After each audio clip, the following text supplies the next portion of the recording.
Just recently, I attended the March of the Living through an organization called BBYO, which connects Jewish teens all over the world. It took a lot of strength, heart, and knowledge to be a part of this trip. Before embarking on this journey, I had an advantage. I attended a private Jewish day school for 10 years. It was there that I learned some of the terrors of the Holocaust and where I began to really learn of my Jewish heritage.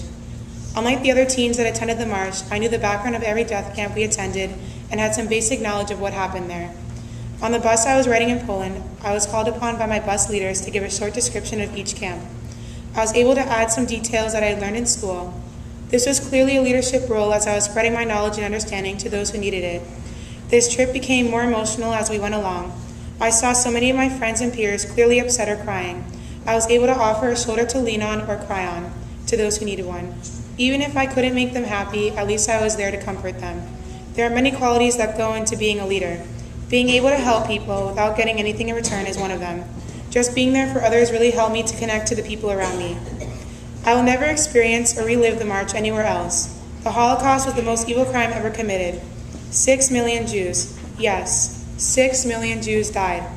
6 million is a hard number to grasp. Nobody was there when the Jews needed a hand. Nobody was there for other Holocaust victims when they needed a hand.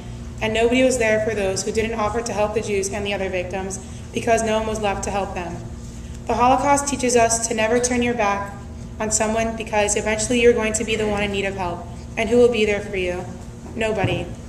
A leader is someone who directs and helps a person or people towards a particular goal. The goal of the March of the Living is to never forget those who died and perished in the Holocaust. I stand before you today, a leader and a proud participant of the March of the Living 2010. I will never forget the 6 million Jews that risked their lives and were murdered in the Holocaust. Never again will I turn my back on someone who needs a hand, and I will teach this generation and the next generation about the Holocaust so they will never forget.